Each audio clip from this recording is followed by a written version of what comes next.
déjà saisi et défini dans cette première partie. Nous allons aller sur le deuxième onglet et puis dans ce deuxième onglet, nous allons mettre en place cette formule. Alors attention, parce que pour que cette formule puisse être mise en place et surtout activable, il faudra penser à utiliser les options des validations de données. Aussi, nous allons pouvoir là cliquer dans la cellule pour pouvoir choisir ensuite dans l'onglet de données la mise en place dans les outils de données, la mise en place donc d'une liste.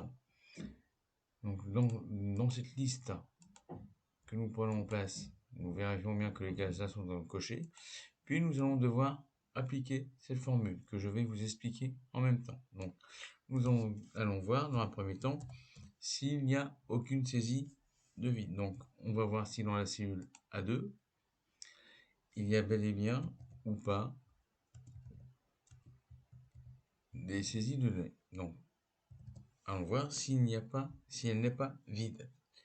Si elle n'est pas vide, alors on va devoir décaler. Donc dès qu'il y a un caractère de saisie, il va tenir compte de ce premier caractère ou de ces premiers caractères pour décaler notre suite d'affichage. Donc là, il va aller voir maintenant depuis notre liste que nous avons définie tout à l'heure, il va rechercher un équivalent. L'équivalent, grâce à cette fonction équive, il va rechercher l'équivalent de ce qui est déjà saisi dans notre cellule A2, puis il va aller vérifier s'il y a encore d'autres caractères, donc d'autres propositions qui ont les mêmes caractères, ou d'autres caractères qui suivent. Donc étoile, c'est pour l'ensemble des caractères qu'il peut y avoir, des différents caractères. Il va rechercher l'ensemble de ces propositions dans notre liste qui a été saisie, en retirant bien entendu l'ensemble des points qui eux ont déjà été trouvés. Donc il va le faire par élimination.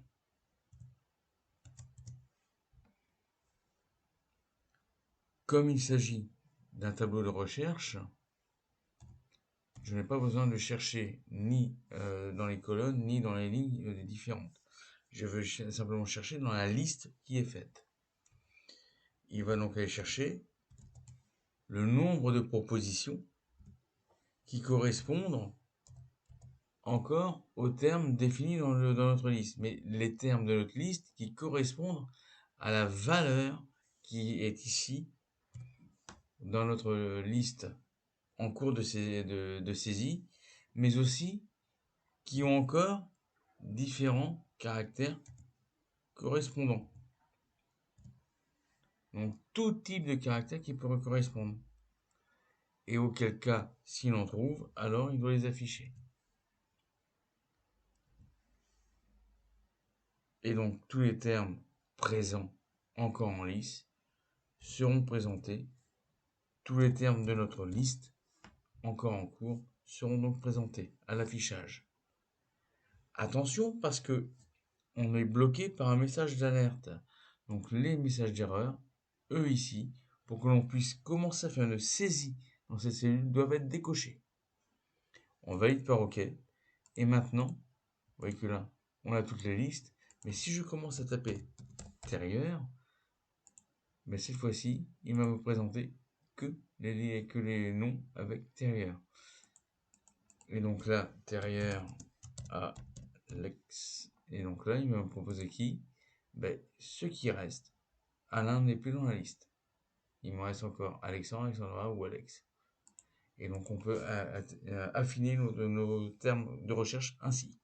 Voici pour ce qui est de la mise en place d'une liste déroulante par saisie semi-automatique.